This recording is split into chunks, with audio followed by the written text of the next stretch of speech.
इस वक्त मैं हूँ मऊ में, मऊ ज़िले में हूँ। उत्तर प्रदेश का ज़िला एक पड़ता है मऊ। सबसे ज़्यादा यहाँ पे बुनकर ही पाए जाते हैं। दोस्तों नमस्कार, मैं हूँ संतोष और आप देख रहे हैं सोलफ हिंदी। तो इस वक्त हम खड़े हैं एक कारखाना है, एक बुनकर का घर है और वहीं पे हम हैं और आपको बताएंगे कि कैसे यहाँ पे तैयार होता है साड़ी। पहले हाथ करघा चलता था, क्या क्या होता है इसमें, सब कुछ सारी जानकारी आपको इस वीडियो में मिलेगी, तो वीडियो में अंत तक बने रहें।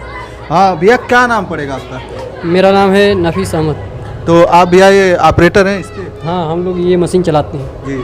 तो कैसे बनता है पहले, मतलब ये धागा वगैरह कैसे, तो थोड़ा बताइए इसके बारे में। ये हम लोग धागा लेके आते हैं सेठ के वहाँ से। हम लोग इसको पूरा साड़ी को तैयार करते हैं, उसके बाद ले जाके सेठ को दे देते हैं। हम लोग को साड़ी पीछे इसकी मजदूरी मिल जाती है और फिर वो सेठ कितने में बेचते हैं इससे हमको मतलब नहीं है। हमको साड़ी पीछे 100 रुपया, 120 रुपया, 150 जो भी होती है साड़ी, जैसी साड़ी हो उतना मिल जाता है हम लोग को। तो ये इसमें अलग अलग डिजाइन होते होंगे, तो डिजाइन के हिसाब से पैसा होता होगा ना? हाँ, जैसी डिज़ाइन रहती है, जैसे एक साड़ी का 60 रुपया भी मिलता है, 80 रुपया भी मिलता है, 100 रुपया भी मिलता है, 150 भी मिलता है, 200 भी मिलता है। तो कि एक साड़ी का 100 रुपये मिलता है, बस सिर्फ एक साड़ी का 100 रुपये। तो दिन भर में कितना, मतलब एक घंटे में या दिन भर में कितना बन जाता है? जैसे लाइट रहेगी, अगर रेगुलर लाइट रही तो 4 घंटे में एक साड़ी हो जाती है। 12 घंटा तो आदमी काम नहीं करेगा, उसमें थोड़ा सा रेस्ट भी चाहिए। तो समस्या यहाँ लाइट की है। लाइट की समस्या है, मजदूरी बहुत कम है, खर्चा बहुत है, महंगाई आसमान छू रही है और हम लोग की मजदूरी बढ़ती नहीं है। महंगाई बहुत तेज़ बढ़ती है लेकिन मजदूरी हम लोग की नहीं बढ़ती है। हम लोग भी चाहते हैं कि हमारी आवाज़ दूर तक जाए, कोई इसका समाधान निकले, लेकिन कोई लेके जाने वाला नहीं है। हम ये बुनकरों की आवाज़ को कोई ऊपर उठाने वाला नहीं है।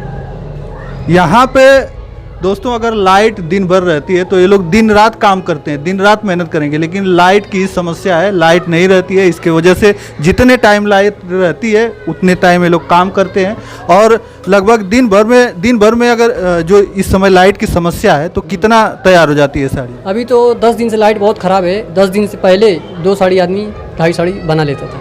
अच्छा। अभी 10 दिन से लाइट बहुत ख़राब है तो एक साड़ी भी नहीं होती। कितने दिन से आप चला रहे हैं ये मशीन? पहले हम लोग हाथ से, हमारे दादा परदादा जो थे वो हाथ करके जिसको बोलते थे वो था पहले। उसके बाद तरक्की धीरे धीरे हुई, उसके बाद ये पावर वाला सिस्टम हो गया। लेकिन हम लोग को जब से याद है, उससे पहले से हम लोग को याद भी नहीं कि हाथ करगत थी कब। लेकिन वो सब मशीन अभी भी हमारे घरों में है, हमारे दादा वादा चलाते थे, लेकिन अब वो ख़त्म हो गई धीरे धीरे। अब ये पावर लूम आ गया। तो इसका जो धागा होता है, धागा जहाँ पे ये देते हैं आप लोग, ये साड़ियाँ बना के जहाँ पे देते हैं वही धागा देता है? हाँ, वो धागा देते हैं। ये पूरा इसका जो साड़ी में जो सामान लगता है, मटेरियल पूरा वो देते हैं। हम लोग की बस ये मशीन रहती है, ये घर रहता है, बिजली है, ये हम लोग का है। और हाँ, मेहनत हम लोग की। और ये पूरा जो साड़ी का आइटम होता है, जो लगता है इसमें, वो सेट का होता है। अच्छा, साड़ी वगैरह का जितना भी आइटम आता है वो लोग देते हैं, आप लोग बस उसको बना के और दे देते हैं। तो उसका एक साड़ी का 100 रुपये, 80 रुपये ऐसा ही मिलता है? हाँ, हम लोग को सिर्फ साड़ी की मजदूरी, साड़ी पीछे मिलती है और बाकी सब सेट का सामान रहता है। तो घर के ही लोग काम करते हैं कि और मजदूर भी इसमें रखते हैं? सब पूरा परिवार लगा रहता है, माँ बहन भाई चाचा भाई सब कोई इसमें लगा रहता है। कोई अलग अलग काम होता है इसमें, ये नहीं कि सिर्फ चलाना ही है इसको, इसमें छोटा छोटा भी काम होता है, तो सब मिलजुल के करते हैं। ये मऊ ज़िले के आपको बात बता रहे हैं, हर घर में ये मशीन है और यहाँ की रोज़ी रोटी यही है। ये मऊ को लोग कहते हैं कि बुनकरों की नगरी है, सही मायने में ही बुनकरों की नगरी है। यहाँ पे हर आदमी बुनकर है और हर बुनकर के घर ये मशीन है। तो अगर आएंगे तो हम लोग की तो बात वहाँ तक पहुँचेगी नहीं। अगर पहुँची या कोई ज़रिया बना वहाँ तक हमारी बात पहुँचाने का, तो हम लोग कहेंगे कि देखिए हम लोग बहुत बदहाली की ज़िंदगी आजकल गुजार रहे हैं, महंगाई बहुत है और महंगाई देख रहे हैं कितना, 200 रुपया किलो सरसों तेल है और हम लोग की मजदूरी बढ़ती नहीं है, लाइट भी कम रहती है। और अखिलेश की जब सरकार थी तो हम लोग को लाइट में थोड़ा कंसेशन मिलता था। ये मशीन पीछे हम लोग को 70-75 रुपया जमा करना था, लेकिन अब वो सब सिस्टम ख़त्म हो गया जब से ये नई सरकार आई है। तो हम लोग यही मुतालबा करेंगे कि उसको फिर जो हमारा पुराना सिस्टम था बिजली वाला, उसी को फिर तो पुराने सिस्टम में सही था, आप लोगों को उससे फ़ायदा था? उसमें हम लोग को, जैसे हम लोग की तो उतनी कमाई है नहीं कि उतना हम लोग पैसा भरेंगे, लेकिन अखिलेश के सरकार में ये था कि ये मशीन पीछे 75 रुपया महीने में जमा करना था, तो हम लोग आसानी से उसको भर पाते थे। लेकिन ये सरकार में वो सब बंद हो गया तो बहुत मुश्किल होती है। जी जी जी।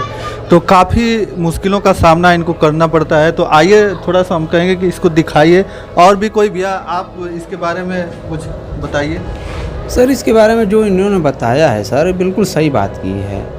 अब यहाँ तक महंगाई की जहाँ तक मामला है तो बहुत ज़्यादा है, मजदूरी इसकी बहुत कम है, बढ़ती नहीं है इसकी मजदूरी। सेठ से मांग करो तो कहते हैं कि आगे से पैसा नहीं मिल रहा है, यही सब इसकी समस्या है बहुत ज़्यादा। हम करते हैं इतना गर्मी में बैठकर काम करना, और इसका जो पावर लूम का जो शोर होता है जब चलता है तो बहुत ज़्यादा शोर होता है ना। ये बहुत आवाज़, ये बुनकर के घर में ये आवाज़ बहुत होती है। नए आदमी या दूसरी जगह कोई आदमी आते हैं मेहमान, तो वो रात में सो नहीं पाते हैं। वो बोलते हैं आप लोग के घर में बहुत आवाज़ रहती है, हम लोग को नींद नहीं आती। लेकिन हम लोग इसी में पले बड़े हैं, हम लोग को आदत है। हम लोग तो मशीन, अरे कपड़ा बनाते बनाते ही सो जाते हैं।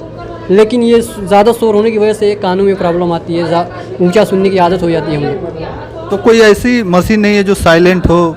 नहीं, अभी साइलेंट मोड वाली कोई ऐसी सिस्टम इसमें बना नहीं है। इसमें आवाज़ शुरू से ही थी, जब से ये मशीन इसका आविष्कार हुआ है तब से आवाज़ है। अभी इसमें आवाज़ में कमी नहीं आई है। हो सकता है आगे चल के कोई नई टेक्नोलॉजी आए, आवाज़ कम हो जाए, वो अलग बात है। चलिए दोस्तों, इतने तकलीफ़ों के बाद इनको मिलता क्या है? 4 घंटे में 100 रुपये। मतलब अगर लाइट रहती है तो एक साड़ी अगर बनाते हैं तो 100 रुपये मुश्किल से मिल जाते हैं। अगर दिन भर में 2 साड़ी बना लिया तो 200 रुपये।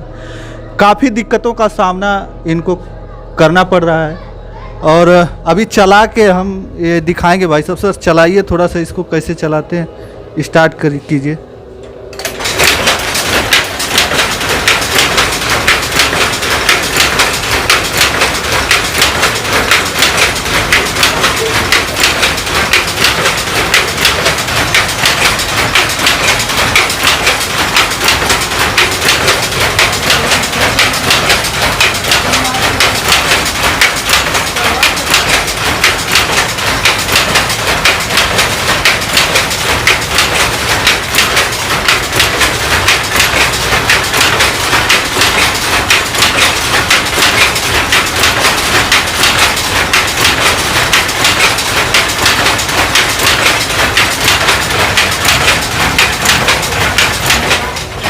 हमें पिछले 5 बार से विधायक रहे यहाँ पे मुख्तार अंसारी जी।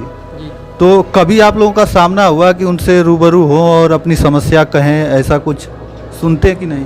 नहीं, हम लोग से तो विधायक जी से कभी ऐसी बात, अरे हम लोग से रूबरू कोई बात हुई नहीं है। जैसे आम विधायक होते हैं, लोगों के बीच में आते हैं, लोगों की फरियादें सुनते हैं, उनसे हमारी कभी मुलाकात नहीं हुई। हाँ, हमेशा ये सुनते आए हैं कि हमेशा जेल में ही वो, पता नहीं कैसे जीत जाते हैं, भगवान ही जाने कौन नोट देता है, कहाँ से पाते हैं मालिक। आप लोग ही सपोर्ट करते होंगे तभी तो जीत। हम तो सही पूछिए तो हम लोग कभी वोट नहीं देते। हम लोग कम्युनिस्ट पार्टी वाले हैं। हम लोग हसूआबाद, हमारे बाप दादा सब लोग कम्युनिस्ट पार्टी हैं। हम लोग कभी मुख्तार को वोट नहीं देते हैं और न देंगे। हम लोग चाहे कम्युनिस्ट पार्टी हारे चाहे जीते, हम लोग उसी को वोट देते हैं। इनको किसी पार्टी से मतलब नहीं है, इनके विकास से मतलब है। इनका विकास कौन करेगा, वो उसी के साथ रहेंगे।